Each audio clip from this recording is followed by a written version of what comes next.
Buenas tardes, bienvenidos a la entrevista al día aquí en Lanceros Televisión. Hoy vamos a hablar de los modernos y mejor dicho, de la revolución de los modernos. Estamos de enhorabuena, ese programa documental que hemos realizado aquí en Lanceros Televisión, que ya fue estrenado en el Cine de Diez y también se hizo un preestreno también en Lanceros Televisión, pero esta entrevista va a ser un poco, pues también para promocionar ese estreno ya definitivo que va a ser este lunes 30 de mayo, Día de Canarias, a las 9:30 de la noche. Hoy vamos a hablar con dos de los protagonistas, dos de las personas que conocieron esa época, principalmente en los años 80 y sobre todo en el entorno del almacén, y que generó pues una explosión de creatividad que hoy en día todavía sigue existiendo y sigue permaneciendo, por lo menos en figuras como Rosana, Paco Delgado, Benito Cabrera, gente muy potente a nivel nacional e internacional de la cultura, que nacieron aquí en un arrecife incipiente, todavía con olor a pescado de las conserveras, y la verdad que queremos un poco indagar qué pasó allí. Vamos, sin más dilación, primero a saludar a Tomás Pérez de Salud. Tomás, ¿qué tal? ¿Cómo estás? Muy bien. Ahora que te estaba oyendo hablar de las conserveras, digo, claro, es que ese olor está aquí en el cerebro de reptil que todos tenemos. Un día de ola de calor, aquello, te levantabas en San Ginés y olías ahí. Sí, Arrecife olía de una manera particular. Era muy curioso, sí. La verdad que sí, te hemos robado profesionalmente de tu profesión. No voy a decir mucho, a ver si no debíamos decir nada. Un compromiso después, sí. No vamos a decir a qué hora se ha grabado el programa, entonces no se sabe, ¿vale? Ahora volvemos con Tomás y tenemos aquí a Felipe de los. Felipe, ¿qué tal? ¿Cómo estás? Hola, muy bien. Pues mira, el recuerdo que dices de la conservera, yo vivía enfrente de Garavilla. Tengo recuerdos de Garavilla y que se quemó 2 veces. 2 veces, y bueno, y ahora Gramar se ha quemado. Me acuerdo de un chico sacando a mi hermana Carmenza por la ventana, por lo que el viento se llevó. Sí. Gran cinéfilo Felipe de la Hoz. Vamos a empezar con ¿Vale? si me permites, Tomás. Sí. Porque en este caso, lo estabas diciendo antes, el documental surge. Bueno, vamos a hacer una cosa. Vamos a ver esa promo, ese cebo que ya fue emitido, para que la gente sepa un poco, y luego retomamos con Felipe. Vamos a ver, ese se dura 2 minutitos y medio de lo que es un poco el documental, La Revolución de los Modernos. Ahora, por favor, desalojen la pasarela, que viene un grupo muy grande. ¿Tú te has planteado, o alguien se ha planteado, se ha parado a pensar que aquí en Lanzarote, lo que era mi generación, año arriba o año abajo, de alguna manera han salido gente en la forma que tienen de trabajar, en lo que hacen, a lo que se han dedicado, están en primera línea? Mira, que todos los que se fueron a estudiar fuera, ellos eran los que iban trayendo toda la cultura. Una música que era la que oíamos en la radio y la que veíamos en los videoclips y la que estaba haciéndose fuera de la isla. Estructuras musicales muy sencillas, con letras que en principio eran de ocio, no eran excesivamente críticas y tal. Después nos enteramos que éramos el único grupo de chicas de Canarias. Que la gente no se lo cree. ¿Qué movida había Lanzarote? Una mezcla entre la Guerra de las Galaxias, Manrique. Triunfó en un tipo de música que precisamente no se hacía en esa época, ¿no? Iba por otro camino, en ese aspecto era más cantautora, ¿no? Carmela también estaba dentro del grupo nuestro, era y es una persona con una personalidad muy fuerte.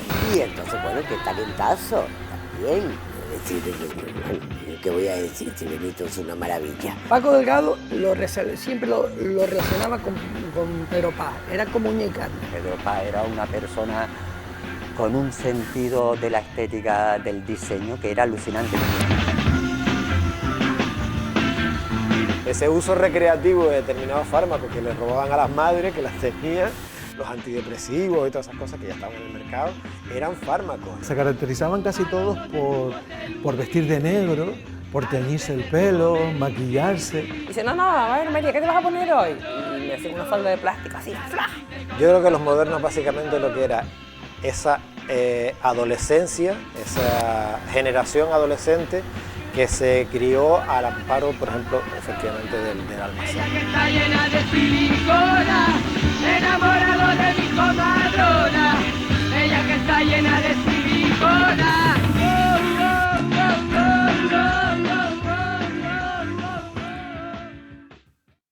Bueno, La Revolución de los Modernos, ya lo digo, el próximo lunes, 30 de mayo, Día de Canarias, a las 9:30, no se lo pierdan. Felipe, todo sale por una conversación.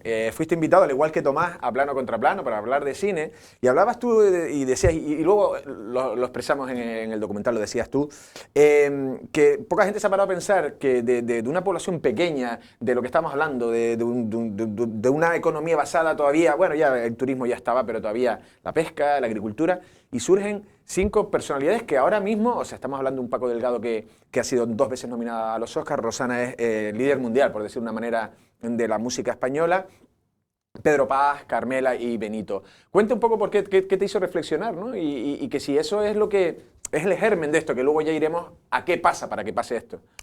Pues un poco, pues creo que fue una conversación en Tenerife que con mi hermana Carmenza y con el marido de ella, no sé, un poco, no, porque los conejeros no sé qué, no sé cuánto, el típico rollo pique de chicharrero, conejero, no sé qué, la típica chorrada. Entonces le dije, pues no, el Lanzarote tiene como una especie de generación del 27. Dice, ¿cómo qué? Y entonces empecé a hablarle, digo, mira, es que éramos 40, 50 personas en un sitio tan pequeño que de esas personas que estábamos allí, hay 5 que están a primer nivel mundial y nacional. Digo, eso no es normal, eso no se da en muchas partes del mundo. Y entonces empecé a elaborar la idea y me dijo, mira, pues mira, nunca lo había pensado. Digo, es que es alucinante. Y de un sitio, quiero decir, que sí, que era un centro cultural, que tal, que cual, pero que en realidad, te quiero decir, fue un poco más allá, traspasó todo eso, ¿me entiendes? Traspasó. Cuando empezaron a hacer las fiestas de carnavales, de tal, de cual, las exposiciones, es decir, yo creo que traspasó un poco toda esa historia. Claro. Felipe Tomás ya está metiendo el almacén. Además, tú termina un poco esa promo dando esa pequeña pista diciendo que es esa generación que nace en torno al almacén. ¿Qué significa el almacén? Pues, ¿cómo lo recuerdas tú? Porque eran chiquillos, ustedes eran muy jóvenes. Sí. Yo tenía 14 o 15 años cuando se inauguró el almacén. Estaba empezando la secundaria, el BUP, y fui de la primera generación del BUP. Y el arrecife de aquel entonces era un arrecife pobre, culturalmente de poquísima oferta. Yo recuerdo Arrecife un sábado a las 9, a las 10 de la noche estaba muerto, no había nada que hacer en ninguna parte. Cuando llegó el turismo, sí, ya la juventud nos empezamos a mover hacia Puerto del Carmen, que era donde había una discoteca, un lugar donde ya podía estar. Pero Arrecife siempre se quedaba muerto hasta que empieza a aparecer el almacén, empieza, no ya por las fiestas de los carnavales o las fiestas de fin de año que se celebraron en el almacén, que eso llegó después, ¿no? Sino por la actividad cultural que se empieza a desarrollar en aquel núcleo, que al final, al principio íbamos 10, 20, y que poco a poco va llamando gente, y empezamos a poder disfrutar de cosas aquí que para nosotros con esa edad eran ya normales, pero que cuando sales fuera y vuelves te das cuenta y dices, no, esto no es normal, lo que pasó en Arrecife no es normal. Entonces, ¿dónde está la explicación para cómo fue que este grupo de gente de ese Arrecife tan pobre, tan humilde, oliendo a fábrica de sardinas, el Charco San Inés, que apestaba directamente? Digo, ¿cómo es que surge toda esta creatividad? Entonces, claro, la explicación, desde mi punto de vista, la tiene el Centro Sociocultural del Almacén. O sea, como se llamaba el espacio polidimensional, fue el primer nombre que tuvo el almacén, ¿no? Y la figura que lo representa es César Manrique, indudablemente. De no haber sido por ese espacio y por ese personaje, no estaríamos ahora aquí en esto. No estaríamos hablando de esto de ninguna manera, ¿no? Arrecife se hubiera desarrollado de otra manera y pues Benito, Rosana, tal, pues posiblemente, bueno, estarían trabajando y a lo mejor quizás sí hubiesen hecho carrera, pero yo creo que aquello todo fue el impulso de sí se puede, sí podemos hacerlo, ¿por qué no? ¿Por qué no lo vamos a poder hacer?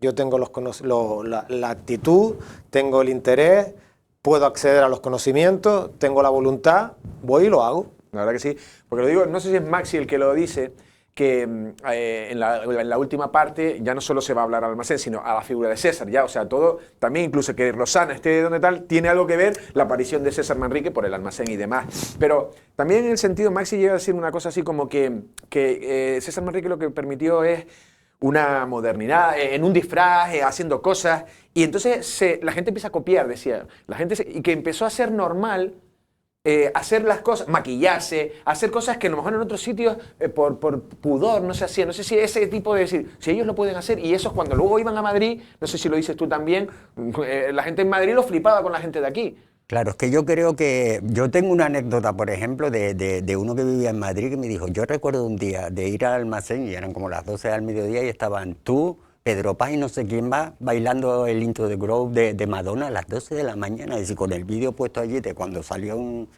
el concierto de We Are The World y los tres haciendo la coreografía.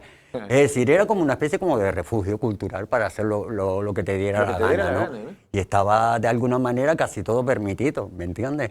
Y entonces es verdad que había mucha mezcla de gente, porque también es verdad que hubo como otra especie de templo de la modernidad en los años 60 o 70 que se llamaba El Rincón, que fue un bar mítico, y toda esa gente que de la época de Cipriano, de alguna manera dijeron, mira, un sitio tal cual, y entonces nos juntamos... Cipriano Fierro es clave también. Hombre, Cipriano es una figura fundamental en la historia de César, evidentemente, pero en la historia del almacén. Yo todavía recuerdo el primer día que le dijimos a Cipriano, abre un poco más el bar, que hoy es carnaval, y cuando ya llegamos al almacén, había una montada que mi hermano Caquín casi nos mata, porque ya estaba toda la barra reventada. ¿Me entiendes? Fue como fruto de la casualidad. Esas cosas son así. No había nada pensado, nada elaborado, nada no sé qué, nada no sé cuánto. Y me acuerdo de exposiciones de Gopar, de La Sueca, de no sé quién, de no sé cuánto, que terminábamos en fiesta, pero no había nada.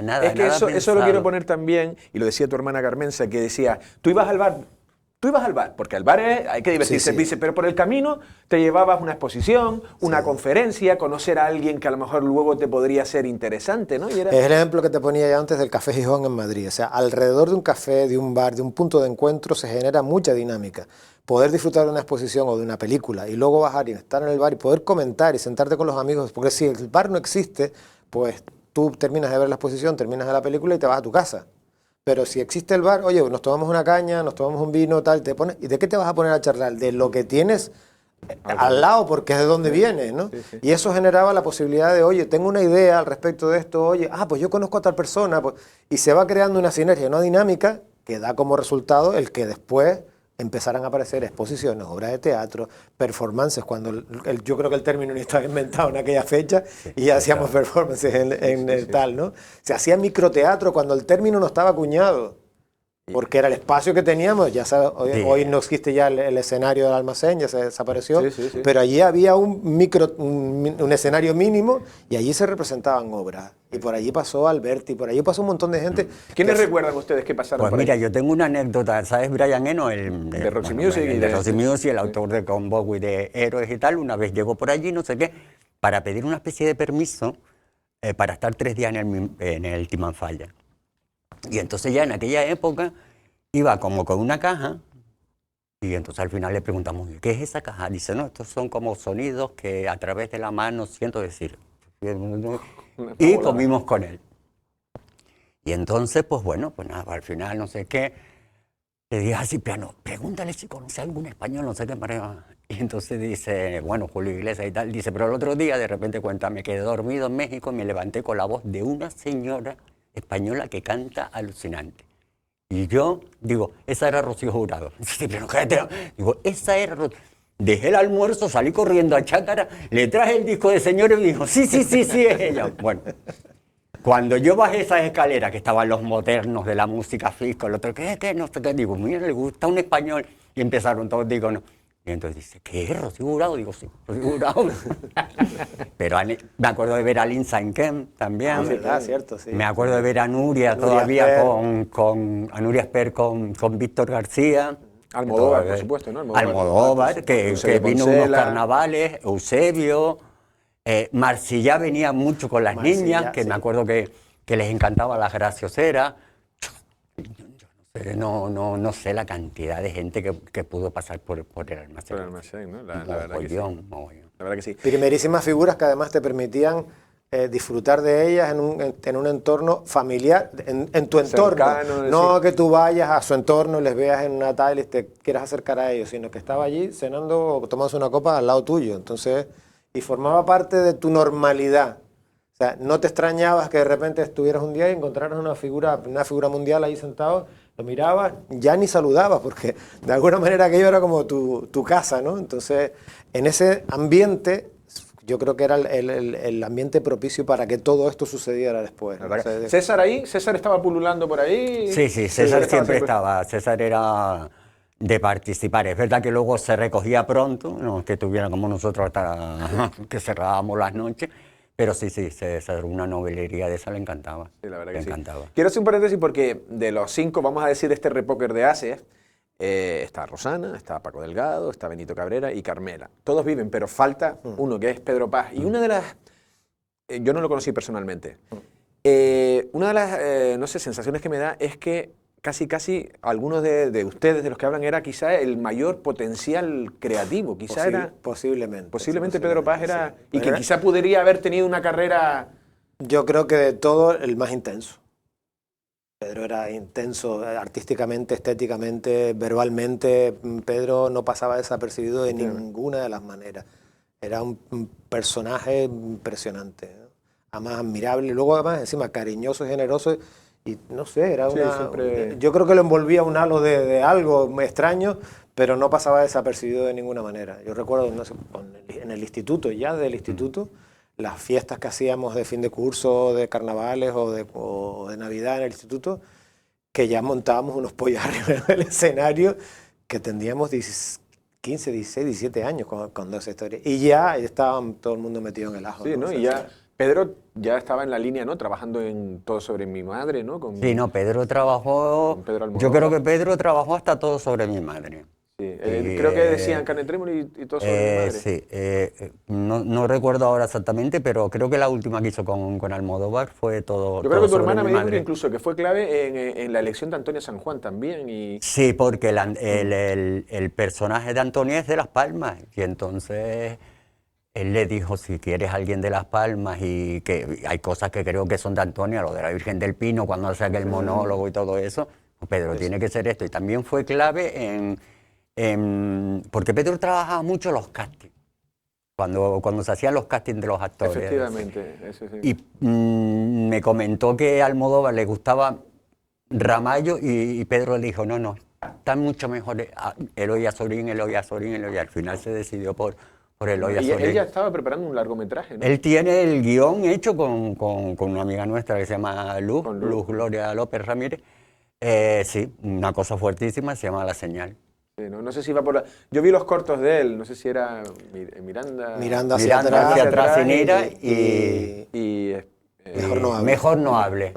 Mejor no hable, sí, mejor no tenía hable. Tenía una estética particular, sí. Y la verdad que fue una pena. Lo digo porque, por ejemplo, recuerdo en el documental, María Manrique dice algo así como diciendo, es curioso, dice, porque quien me vestía más, quien era más moderno y tal, era Pedro. Dice, y fíjate de las cosas de la vida, que fue Paco el que se ha llevado con vestuario, y siempre decían como que Pedro tiraba más. Que Pedro... Sí, del vestuario Pedro era el más llamativo con el vestuario, porque además viene de familia de sastres. Su padre era un sastre, bueno, un gran sastre. Un gran sastre. Mi primer traje de chaqueta de tal me lo hizo el padre de Pedro. Oye, a medida, ¿eh? Sí, a medida, ya medida. Sí. La verdad que sí. Esto, del resto no lo sé. Yo no sé si ya estamos terminando, se nos ha ido muy rápido. No sé si hay gente que lo que cuestiona es que esa época, evidentemente no volverá porque cada momento tiene su momento, pero luego hay gente que dice, jolín, antes éramos más permisivos, o sea, que se ha perdido, incluso ahora ya no se puede hablar, no sé qué, de los animales, de las mujeres, de no sé qué, no sé si en ciertos aspectos se ha perdido cierta libertad que había. Yo no sé, porque como la cosa está tan revuelta, sí, en lo que es políticamente correcto, lo que no, lo que no sé cuánto, lo que no sé qué, pero vamos, que yo ahí no entro, pero sí es verdad que había la manera de expresarte no era con el voy a ser políticamente correcto. Tú lo decías y ya está. Luego te podían llegar por todos lados, pero no tenías esa alarma que tenemos ahora, es decir, esto lo podré decir, no lo podré decir, no sé qué. Eso no existía, es decir, tú lo decías, podías quedar con el culo, podías quedar fatal, te daban hasta en el carnet. Sí, pero no había autocensura, uno no se autocensuraba. No. Yo creo que era un espacio de libertad también recién adquirida políticamente, o sea, es todo un cúmulo de circunstancias, entonces el poder opinar en voz alta, decir las cosas que antes estaban prohibidas y expresar tu opinión, sea cual fuera, luego como dice Felipe, te podían caer tortas por todas partes, pero tú eras libre de poder decir lo que te daba la gana. Entonces, luego, pues, aparejado con eso vinieron los excesos en determinadas circunstancias, y ahora quizás estamos en la intención de parar todos esos excesos. Esto es cíclico, no es una línea recta, vamos aprendiendo a medida que se van cometiendo errores y tal, ¿no? Sí es verdad que esta es una época donde ya la censura ya no es la censura que llega de afuera, sino la que sale de dentro, porque tú ya tienes miedo de a ver cómo digo esto para que no me caigan hostias encima. Entonces, sí. Yo creo que esto con el tiempo pasará y encontraremos una buena manera de seguir adelante. Y yo creo que el potencial a nivel artístico, a nivel cultural, el talento que tiene Lanzarote, no ya por César y el Almacén, el talento que tiene Lanzarote en sí misma, por el paisaje, por la sociedad, por donde nos hemos criado, yo creo que eso tendrá que seguir saliendo a flote de cualquier manera, sí o sí, porque necesita manifestarse, ¿no? No, yo sí soy de esa teoría y también me gustó el documental como terminaba con unas palabras de Miguel Ángel Martín diciendo que ahora hay más formación y más talento que nunca, lo que también hace falta también canalizarlo y a lo mejor eso fue lo que pasó. Un poco basándome en la idea de Saúl, es decir, como decía aquel, el personaje del Gato Pardo, de Burt Lancaster, es decir, que todo cambie para que todo siga igual. Y yo creo que estamos en ese proceso de decir, de cómo están cambiando un mogollón de cosas para que haya una continuidad. Para que sigamos evolucionando. Porque esto es una especie como, es decir, de estado de nerviosismo, es decir, pero bueno, que se continuo. puede, que no se puede, que no sé qué, que no sé cuánto. Y yo creo que todo esto, ahora estamos en ese proceso. ¿No? Y que se reflejaba mucho, por ejemplo, la frivolidad de los grupos, hablabas tú también el tema de incluso de drogas, de cierta permisividad, y se estaba experimentando también. Se estaba experimentando y hay mucha ignorancia. Luego con el paso del tiempo te diste cuenta de que determinadas cosas eran un verdadero peligro. No sé, tú lo dices en un momento y dices... Claro, es pero que en aquellos años no lo sabía. Claro. La juventud de alguna manera tiene esa cosa que no mide las consecuencias en esos no momentos. Hay un mañana. No hay un mañana. Y también es verdad que fue una generación que venía de toda la pesadez que era la intelectualidad sudamericana, García Márquez, no sé cuánto, no sé qué, pensamiento para arriba y para abajo, y esto era como decir, no se va a pensar, sino ponte un modelo y tírate a la calle. Es decir, el pensamiento era la frivolidad. Claro, la frivolidad metida en todo ese mundo, al final muchos lo tuvieron o lo tuvimos que pagar. Yo más que frivolidad, yo quería que haya una frescura. O sea, era como se puede, somos libres. Se intentaba y se puede y se hacía. intentaba. Sí. Es que, a fin de cuentas, las sociedades evolucionan gracias a la juventud y su inconsciencia.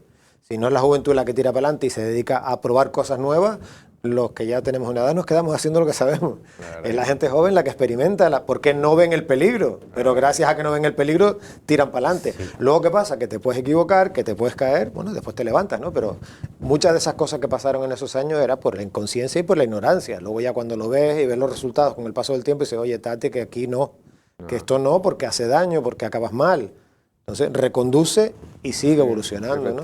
Pero alguno cayó por el camino. Claro, exactamente. La cosa es que si tú prohíbes, limitas, entonces estás tirando piedras sobre tu propio tejado. No es que tienes que alentar de alguna manera y ofrecer eso, posibilidades, ofrecer recursos, ofrecer formación para que la gente tenga donde desarrollarlo. Que fue lo que ocurrió con el Almacén. De repente apareció algo ahí en medio que nos ofrecía a todos la posibilidad de establecer contactos unos con otros, de disfrutar de cosas que si no hubiese sido por él, por César Manrique, por el Almacén, no habrían llegado aquí de ninguna manera. Porque además eran cosas atrevidas para la época.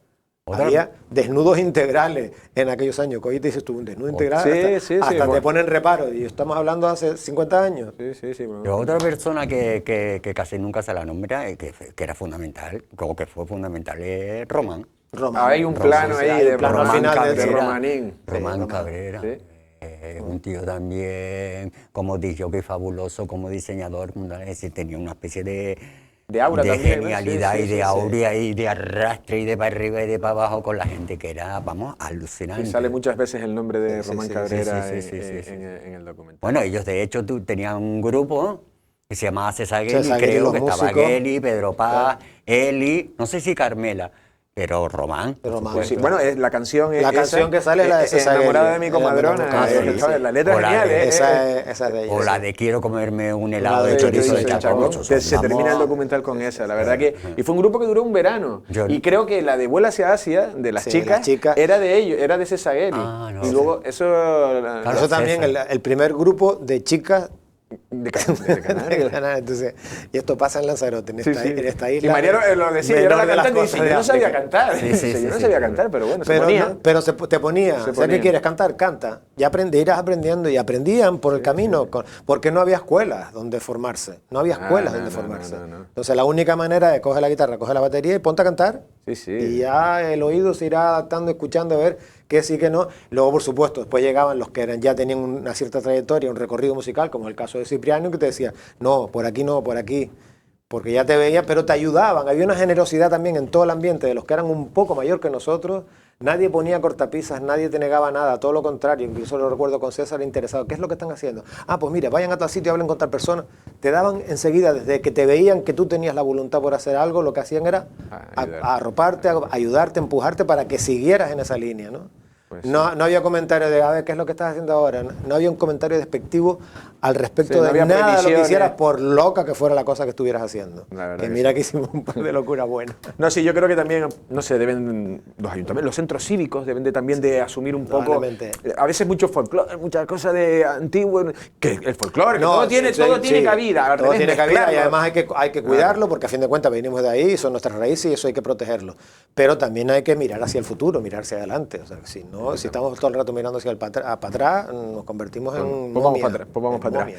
Señores, nos hemos ido de tiempo. Espero, porque los dos son protagonistas en el documental y no lo han visto A todavía. mí no me gusta lo de protagonista. Bueno, protagonista, es que no sé la palabra cuál es. Porque protagonista, yo considero protagonistas a entrevistado Pedro, a dentro, no sé cómo... A eso. Rosana, a Pedro, a ellos sí los considero los protagonistas. Sí, aunque ellos son el germen, luego al final, es que dabas tú la cara, al final es ir a parar a dónde, a un almacén, a un César, que son gente que al final hizo explotar una cosa y que fue la sociedad recifeña lanzaroteña la que luego demostró, ¿no? Y han salido productos muy buenos. Tomás, Felipe, ha sido un placer. Esta vez lo ven, esta vez 9:30, el lunes, ¿vale? Vale, sí, Tienen sí, deberes. sin falta. Vale. Y a todos ustedes también, ya lo saben, si se lo perdieron, ya digo, se hizo un preestreno en la tele y luego se hizo en el Teatro de Tías también, pero ahora ya va a salir y se redifundirá y se pondrá más veces y yo creo que es una producción que le hemos hecho mucho cariño pues los que trabajamos en Lancelot Medios, en Lancelot Televisión, porque no es fácil hacerlo, tenemos otros informativos, otra serie de cuestiones, pero cada uno aportó lo suyo y la verdad que creo que el producto es interesante, volver, viajar a los 80 y qué pasó para que hoy en día pues estos 5 personajes, ¿no? Estas 5 personalidades de la cultura mundial hayan nacido de aquí, de Arrecife y también un poco qué pasó en esos años 80. Nosotros nos despedimos, pasen una feliz tarde.